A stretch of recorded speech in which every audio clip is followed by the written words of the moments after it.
bienaventuranza que está en el Evangelio de Mateo, en el capítulo 5, versículo 4.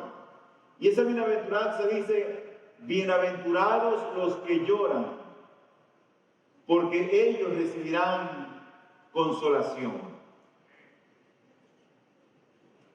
Y es algo incomprensible, diría yo, que los que lloran deben ser considerados o deben de considerarse como bienaventurados. ¿Cómo es posible que alguien que está llorando en este mundo se considere alguien bienaventurado? Es como si alguien dijera felices o infelices. ¿Qué clase de lloro es ese que trae florecimiento en el hombre, que trae la bendición de Dios? ¿Qué clase de lloro es ese que puede atrapar el corazón de Dios para al final darle a Dios una bendición de poder consolarlo? Bueno, sin lugar a duda, no es cualquier tipo de lloro. No es cualquier tipo de lamento o de dolor por el cual Dios consuela. Detrás de ese lloro hay un profundo desconsuelo, hay tristeza, hay dolor, hay desolación. Realmente no hay gozo. Y esos que lloran deberían de considerarse afortunados, no a causa de la aflicción por la que están atravesando, sino a causa de la consolación que recibirán de parte de Dios. Eso es lo que hace a esa persona, alguien que es bienaventurado. No la aflicción del momento, no el lloro del momento, sino la consolación que recibirán directamente de Dios. Por eso deben de considerarse bienaventurados, felices, dichosos, o como lo hemos traducido, florecientes. Entonces, yo diría que en esta vida es mejor llorar a causa de la consolación que recibiremos de parte de Dios, que ir por este mundo, que caminar en esta vida riendo a carcajadas, gozándonos, disfrutando, pero al final del camino experimentar el lloro y el crujir de dientes. Es mejor en esta vida ir llorando que ir en esta vida riendo. Hay muchas clases de lloro en este mundo, sin lugar a dudas. Están los muchachitos que lloran, usted ha visto esos muchachitos resabiados que lloran por cualquier clase de ira o de impotencia y que hagan los berrinches. Ahí están los que lloran. Hay otra clase de lloro que es cuando la gente llora cuando muere un ser querido. Pero también está la gente que llora porque ha perdido su trabajo. Y yo diría que en el último lugar, allá al fondo, están los que lloran porque pierden su equipo de fútbol. Que también los hay. Aquí hay unos cuantos llorones por eso. Pero bueno, tú sabes, en el amor cristiano tenemos que soportarlos. Pero vamos a ver lo que dice la Biblia en el libro de Mateo capítulo 5, versículo 4. Dice la Escritura allí: bienaventurados los que lloran, pues ellos serán consolados. El día de hoy voy a ver este tema en 4 sermones. Y lo primero que quiero ver es esta manera de llorar que tienen unos y de reír que tienen otros. Pero al mundo en que vivimos, la verdad es que le gusta pasarla bien. Este mundo en el que vivimos, a la gente normalmente le gusta reír, le gusta disfrutar, le gusta pasarla bien. De hecho, los distribuidores de entretenimiento venden todo lo que te pueda traer risas y carcajadas. Y esto que venden esa clase de entretenimiento les va bien. Porque todo el mundo quiere pasarla bien. Uno de mis hijos decía cuando era pequeñito y estaba en alguna actividad, esto está aburrido.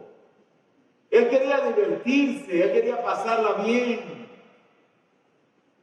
Por eso es que lo máximo en esta vida, tanto para los adultos, para los jóvenes, como para los niños, es pasarla bien. Que todo sea divertido.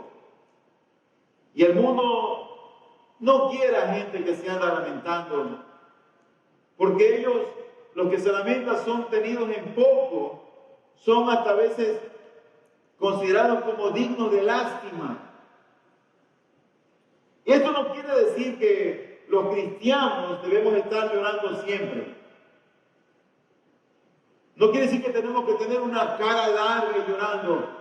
Dijo una niña cuando vio un caballo y le vio la cara, dijo, papá, yo creo que este caballo es cristiano. ¿Y por qué? Porque tiene la cara larga.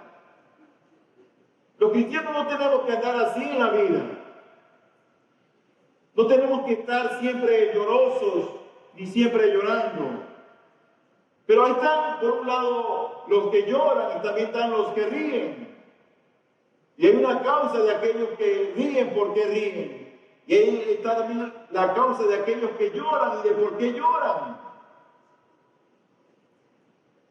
Entonces, el texto que hemos leído dice, bienaventurados los que lloran, pues ellos recibirán consolación, o ellos serán consolados. La pregunta, en segundo lugar, es, ¿quiénes son los que lloran? Esa es la pregunta que tenemos que hacer. ¿Quiénes son o a quién está describiendo aquí Dios a esos que están llorando? Yo me pregunto, ¿qué clase de aflicción es aquella que nos arranca lágrimas para luego Dios consolarnos? ¿Qué es lo que tenemos que estar atravesando en nuestra ser, en nuestra vida, que arranque lágrimas de nosotros para Dios consolarnos? Bueno, por el contexto, resulta claro que aquellos a quienes Dios les está prometiendo consolarlos, no son aquellos que lloran por la pérdida de un ser querido, no son esos, sino los que lloran porque han entendido que sus vidas no agradan a Dios. Cristo se refiere aquí a esa clase de lloro que lleva al hombre hacia el arrepentimiento en su manera de vivir. Esos que lloran son aquellos que están inconformes en esta vida porque saben que como viven no agradan a Dios. Saben que lo que hacen, que lo que piensan, saben que sus intenciones, que las motivaciones que hay en su ser no agradan a Dios. Entonces, en esa impotencia ellos lloran.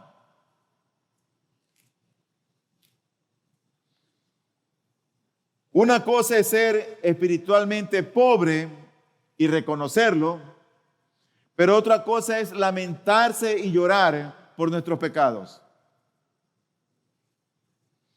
Y el lloro que se describe aquí no es más que un lloro conforme a la voluntad de Dios. Es un lloro que Dios lo ve con buenos ojos. Es un lloro que a Dios realmente le agrada. Y por eso es que esas personas que lloran, Dios los consuela. Yo diría que es un lloro que sale de la misma persona que está en el versículo anterior al texto que hemos leído hoy. Es decir, en Mateo 5:3. Son los mismos, porque no podemos separar la escritura. La palabra de Dios está siendo escrita para un grupo de creyentes. Mateo está escribiendo para un cuerpo, para un grupo de cristianos. ¿Quiénes son los que están anteriores? Bienaventurados los pobres en espíritu. Ellos son los que están llorando. Porque reconocen que en su condición ellos no pueden ofrecer nada a Dios, no tienen nada que darle, están en bancarrota espiritual.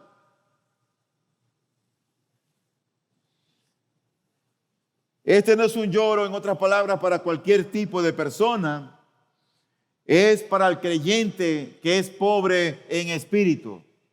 Solamente el creyente que es pobre en espíritu es aquel que puede experimentar esa clase de lloro en el cual al final Dios los va a consolar. La vida cristiana, según Jesús, no es solo gozo, risa, alegría, no es solo pachanga. Hay algunos cristianos que creen que si se encuentran llenos del Espíritu de Dios, del Espíritu Santo, entonces ellos deben llevar una sonrisa perpetua en su rostro. No significa eso. La verdad es que existen cosas tales como las lágrimas del cristiano, y también es verdad que pocos de nosotros las lloramos. Muchos de nosotros venimos a la iglesia solamente con un espíritu de alegría, pero no siempre venimos con dolor en nuestro corazón.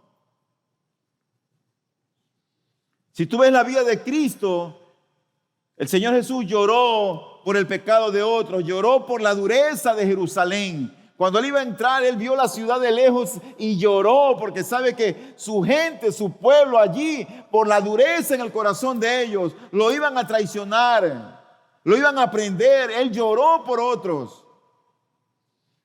Y nosotros también deberíamos de llorar más por el mal que existe en este mundo, como lo hicieron hombres piadosos de los tiempos bíblicos. Eso me lleva a mi tercer punto. ¿Por qué lloran? Y esa es la gran pregunta de esta tarde, de esta mañana. ¿Por qué lloran estos hombres? Quiero empezar hablando esto. El hombre que no conoce a Dios, que vive inconsciente en este mundo de quién es Dios, no podrá llorar según la voluntad de Dios.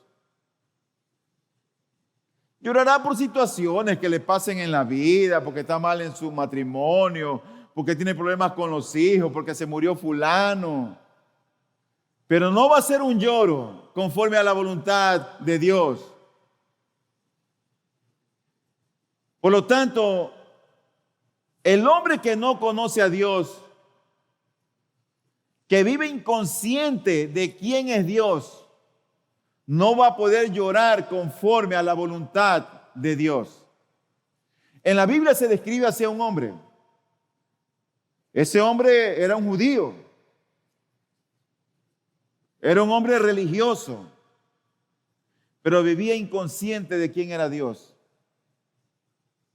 Él realmente no conocía quién era Dios hasta que Dios se le reveló a él. Y él pudo ver su santidad, él pudo ver su majestuosidad, él pudo ver la pureza de Dios. Y entonces todo de ahí en adelante en este hombre cambió. Él fue alguien diferente. Y Dios empezó a usarlo en la vida y quedó registrado como uno de los profetas más grandes en el Antiguo Testamento. Estoy hablando acerca de Isaías. Él no conocía quién era Dios realmente. ¿Sabes hasta cuándo? Hasta que entró en el templo y se dio cuenta quién era Dios. Y estuvo consciente de quién era Dios. En Isaías capítulo 6, del 1 al 5, dice la Biblia lo siguiente. En el año de la muerte del rey Usías vi yo al Señor sentado sobre un trono alto y sublime, y la orla de su manto llenaba el templo. Por encima de él había serafines. Cada uno tenía 6 alas, con 2 cubrían sus rostros, con 2 cubrían sus pies y con 2 volaban. Y el uno al otro daban voces diciendo: Santo, santo, santo es el Señor de los ejércitos. Llena está toda la tierra de su gloria. y se estremecieron los cimientos de los umbrales a la voz del que clamaba, y la casa se llenó de humo. Oye entonces esto. Entonces dije, ¡ay de mí! Porque perdido estoy, pues soy hombre de labios inmundos, y en medio de un pueblo de labios inmundos habito. Porque mis ojos han visto al Rey, el Señor de los ejércitos. Él no sabía quién era Dios. Es más, ni siquiera estaba consciente de quién era Él. Es cuando ve la santidad, la pureza, la grandeza de Dios. De hecho, habían ahí los ángeles que tenían 6 alas. Y estos ángeles con 2 cubrían sus rostros, con 2 cubrían sus pies y con 2 volaban. Hasta los ángeles se cubrían por la santidad de Dios, por la pureza de Dios. Y este hombre, cuando experimenta esa pureza y santidad de Dios, yo creo que fue confrontado con quién era él, con su pecaminosidad, con su perversión. Porque si no, él no dijera, pues hombre de labios inmundos soy.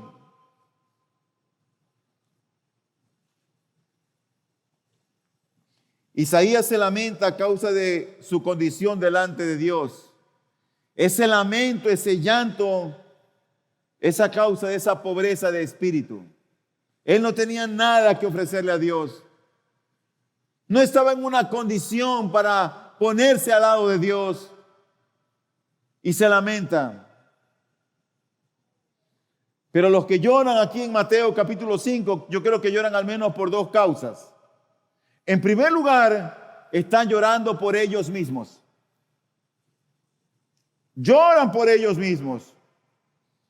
Lloran por su pecado. Lloran porque siempre quieren agradar a Dios y se dan cuenta que siempre fallan. Siempre fallamos. Queremos agradar a Dios, nos queremos esforzar y nos damos cuenta que fallamos. Lloran porque ofrecen leer las escrituras, memorizarlas, pero fracasan. Lloran porque ofrecen orar más y pasar más tiempo delante del Señor en oración, pero no cumplen. También lloran porque están conscientes de la santidad, de la pureza del Creador. Y cuando resbalamos a causa de nuestro pecado, eso nos aflige. Porque nos damos cuenta que estamos delante de la presencia de un Dios que es santo. Y cuando fallamos, eso nos afecta. Por eso lloramos por nuestro pecado.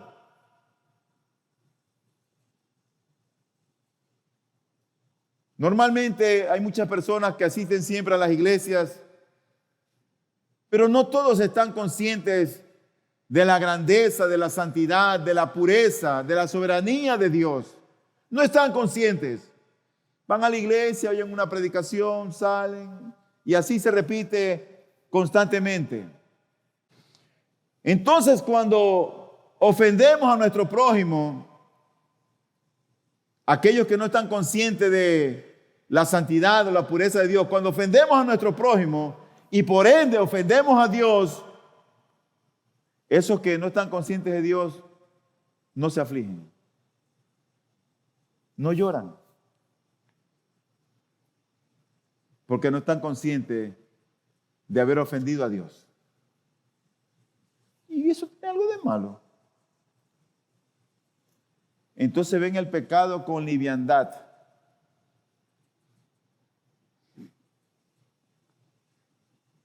Pero hay hombres en la Biblia que mostraron una sensibilidad en su condición espiritual. Mira, por ejemplo, el caso de Esdras. Dice la Biblia en Esdras 10:1, mientras Esdras oraba y hacía confesión, llorando y postrándose delante de la casa de Dios, una gran asamblea de Israel, hombres y mujeres y niños, se juntó a él. Y el pueblo lloraba amargamente. ¿Sabe por qué lloraban? Lloraban por su pecado, porque habían ofendido a Dios, porque se habían rebelado contra Dios. Y eso los consumía. Y Esdras convoca un tiempo de oración, de ayuno. Y ellos lloraron amargamente por sus pecados.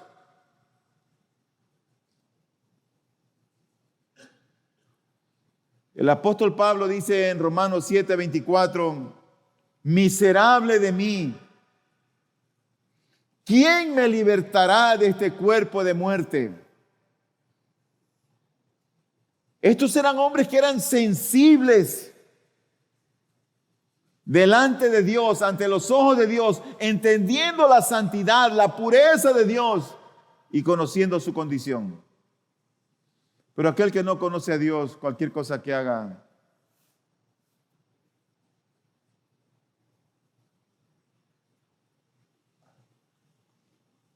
sin embargo, estos que lloran,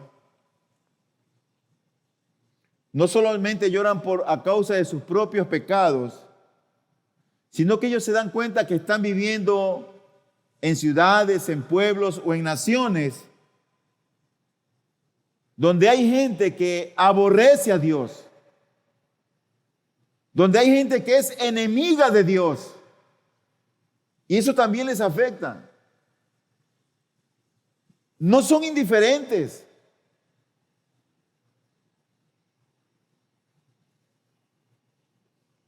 Entonces, el segundo punto por el cual lloran es que lloran también por el pecado de este mundo. Lloran a causa del pecado de la ciudad donde viven. En otras palabras, por el pecado de sus vecinos y de quienes les rodean. Llorar por la gente o por otras personas, eso no es muy común. No, eso no es muy común.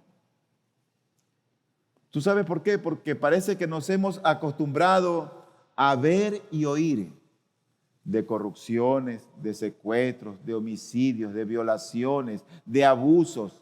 Entonces estamos como saturados de que oímos siempre lo mismo, lo mismo y lo mismo y lo mismo.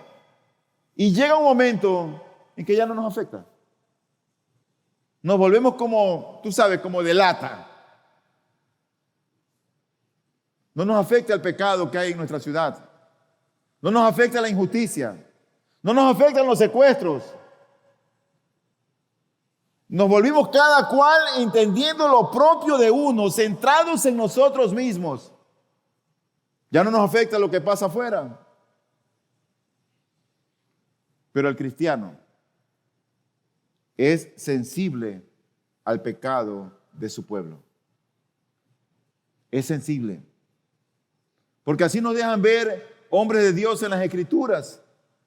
Por ejemplo, en el Salmo 119, el versículo 136, dice la Escritura, el salmista allí, ríos de lágrimas vierten mis ojos, porque ellos no guardan tu ley.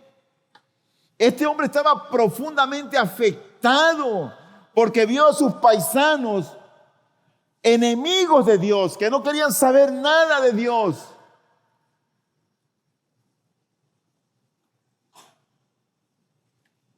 Su dolor era profundo. Sus lágrimas eran abundantes. Yo me pregunto si nosotros nos lamentamos por el mal de nuestra ciudad, o acaso estamos muy centrados en lo nuestro. Eso tiene que ver mucho con tus oraciones. Cuando tú oras te puedes dar cuenta si estás preocupado por las cosas que pasan a tu alrededor.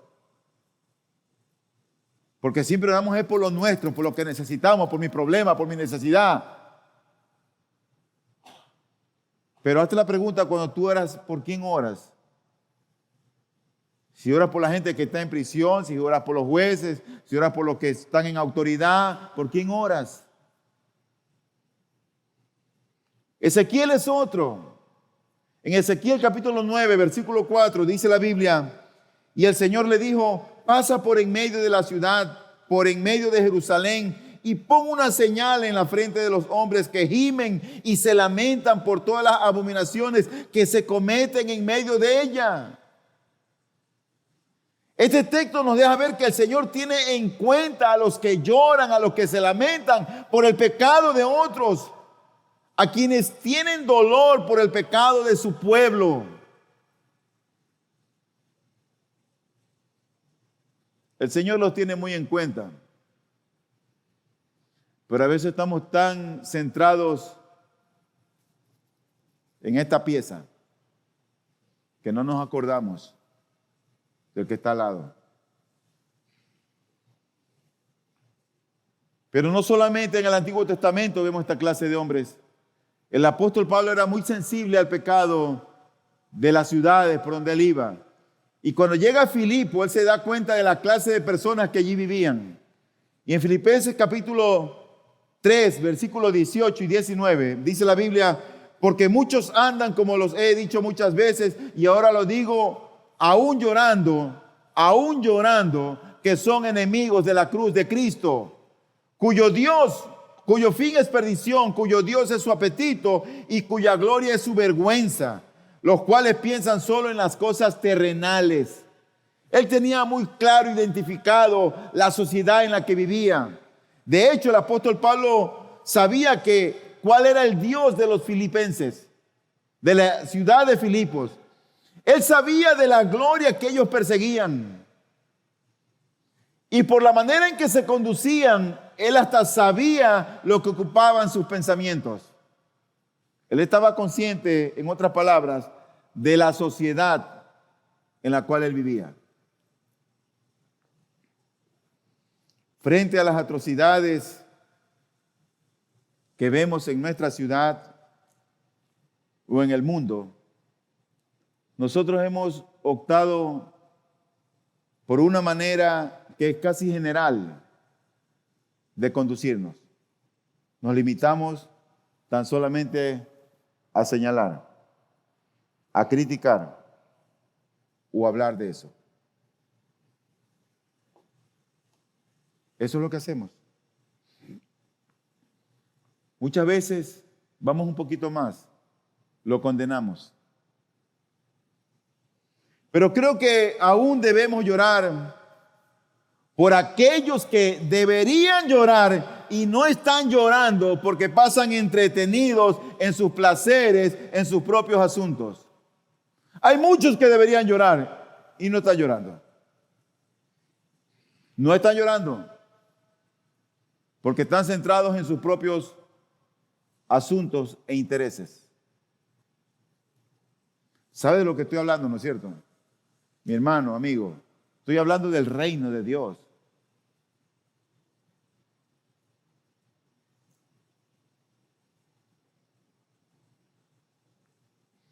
Si tú quieres llorar con los que lloran, te invito a que vengas a los ayunos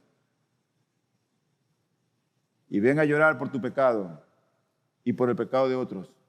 Este sábado tenemos un ayuno a las 8 de la mañana. Ven. No te quedes en casa. Ven a llorar por tu pecado, por el pecado de otros. Lloremos juntos. Esa es una buena oportunidad para buscar el rostro del Señor. Pero a muchos no les importa el ayuno, ni les interesa el ayuno, porque tienen sus ocupaciones. Pero haz una agenda en tu tiempo y busca el rostro del Señor. Yo creo que en ocasiones damos demasiada importancia a lo externo y muy poca importancia al daño que puede causar el pecado, los estragos que causa el pecado. Es como que si no hubiera suficiente dolor por el pecado que hay entre nosotros. Como dije hace un momento, nos volvimos casi que insensibles. Deberíamos de experimentar un poco más esa tristeza que es, según Dios, que nos produce arrepentimiento. Dice la Escritura en 2 Corintios 7:10, porque la tristeza que es conforme a la voluntad de Dios produce un arrepentimiento que conduce a la salvación, sin dejar pesar. No hay pesar por eso. Pero la tristeza que es según el mundo produce muerte.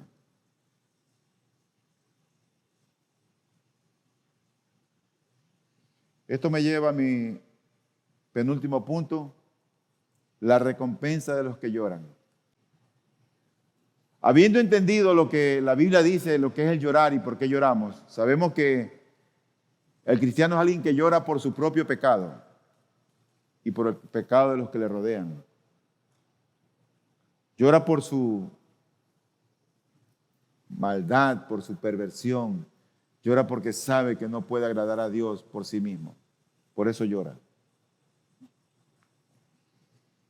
Pero ¿cuál es la recompensa de los que lloran? Bueno, la recompensa es como ya lo dijimos en el versículo 4. Serán consolados.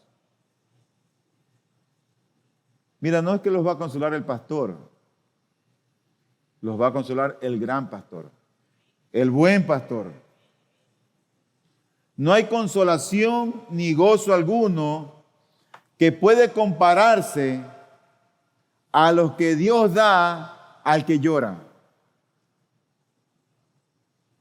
Nada se puede comparar al consuelo de aquel que llora por su pecado, del consuelo que da Dios a esos que lloran. Nada se puede comparar. Quienes lamentan su propia pecaminosidad, dice la Biblia, serán consolados por el único consuelo que puede aliviar su congoja, es decir, el perdón gratuito de sus pecados por parte de Dios. Si tú lloras por tus pecados, Dios te va a consolar. Si tú lloras por el pecado de tu nación, de tu pueblo, de tu ciudad, Dios te va a consolar. Dios lo va a hacer. Y esa es la razón por la cual cuando Cristo ascendió, descendió, ¿sabe quién? El Consolador, el Espíritu Santo. Él descendió para sanar los corazones heridos. No los que están heridos por algo que hayas hecho, que te hayan afectado. Herido por el pecado que en ti te ha afectado.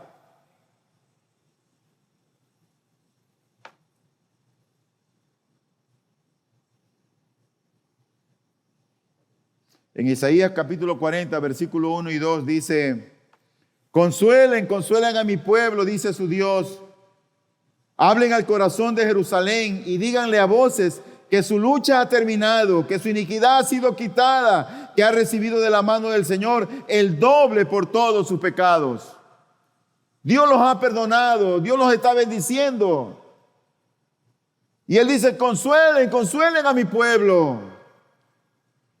Él está agradado con aquellos que han padecido a causa de su pecado. Cristo es el fiel consolador. Él nos consuela de día en día, pero solamente en el estado final de gloria, el consuelo de Cristo será completo. Porque solo entonces, en aquel momento de gloria, el pecado ya no existirá más. Porque Dios les enjugará, Él recogerá toda lágrima de los ojos. Dice la Escritura en el libro de Apocalipsis 7:17, pues el Cordero que está en medio del trono los pastoreará y los guiará a manantiales de agua de vida, y Dios enjugará toda lágrima de sus ojos. Si tú lloras por tu triste condición, por tu deplorable condición, por lo que el pecado ha hecho en ti, si tú estás en verdad afectado por eso, Dios te va a consolar. Pero si a ti, tú crees que tú estás bien,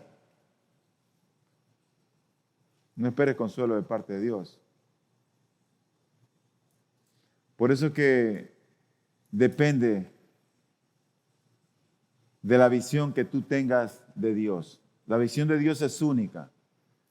Pero el asunto, y esa visión de Dios es conforme a las Escrituras. Pero ocurre que mucha gente tiene a Dios conforme a su propia visión. No es que Dios es esto, Dios es esto. Y cada uno tiene como su propia manera de ver a Dios.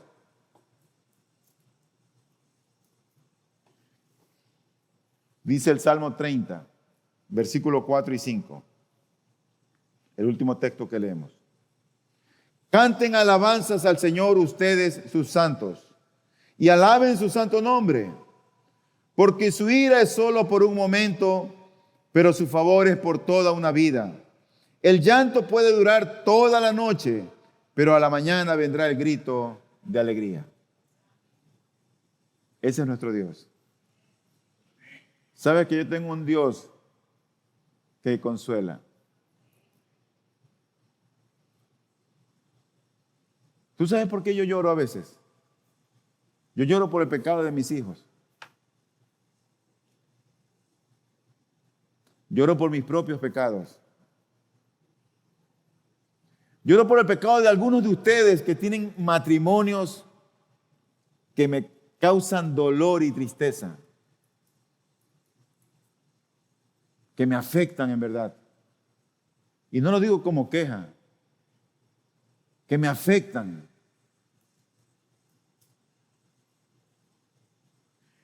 Lloro por la situación que hay alrededor de este mundo, en la cual muchas veces uno se siente impotente, y en esa impotencia lo que uno hace es clamar a Dios y decir: Señor, interviene, y esperar en Él.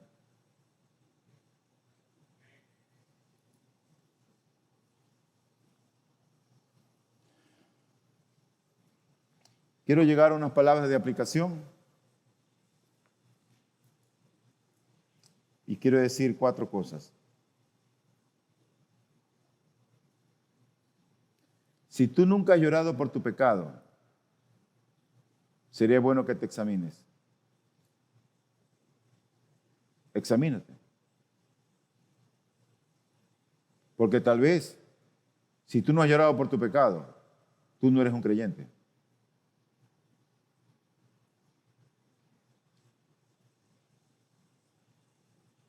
No te consideres como alguien que está afectado, que tiene cierta frialdad y que requieres una mejoría espiritual porque estás enfermo espiritualmente y necesitas buscar más de Dios. No te consideres así. Considérate como muerto espiritualmente y un rebelde que un día estará frente al juez santo. Considérate así. Si tú nunca has llorado por tu pecado, mírate de esa manera. Pero si tú eres un creyente que ha nacido de nuevo, pídele a Dios que te haga más sensible a tu propio pecado y al pecado de los que nos rodean. Pídele al Señor, porque tal vez estás solamente en tu sitio de confort y estás viendo solamente por ti y los tuyos.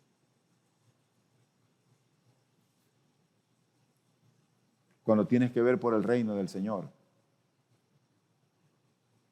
Pídele a Dios que te revele su santidad, su grandeza, su pureza, para que tú tengas una perspectiva y una visión de Dios conforme a las Escrituras, no conforme a lo que tú estás acostumbrado a ver.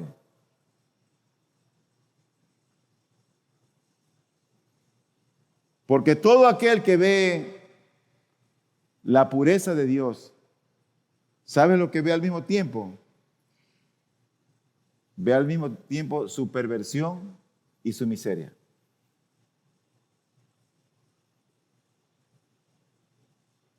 Si tú no estás viendo la santidad de Dios, la pureza de Él, la luz de Él, tú no vas a poder ver lo que hay en ti. Pídele al Señor que te revele eso.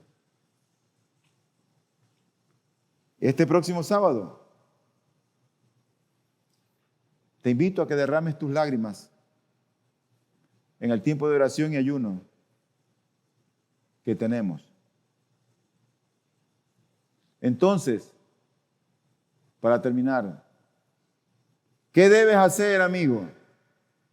Bueno, vuélvete a Cristo. Vuélvete a Cristo.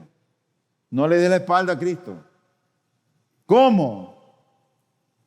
Arrepintiéndote de esa mala manera de vivir que has tenido, creyendo en Él, rindiendo tu vida a Él. Sin Cristo no vas a llegar muy lejos. No vas a llegar muy lejos. Y si llegas lejos en la vida, yo te lo garantizo por la palabra de Cristo, que tu vida será miserable. Yo no creo que tú estés aquí en esta mañana por coincidencia. Yo creo que tú estás aquí por providencia, que el Señor te trajo por providencia. Así que, amigo, no rechaces esta palabra. ¿Qué deben hacer entonces también los hermanos? Igualito. Hermano, hermana, vuélvete a Cristo. Deja la frialdad, cuelga tu orgullo y humíllate bajo la poderosa mano del Señor. Y dile al Señor, quiero ser pobre en espíritu, quiero llorar por mis pecados, quiero llorar por el pecado de mi nación, de mi gente, de mi ciudad, de mis vecinos. Vuélvete a Cristo y arrepiéntete.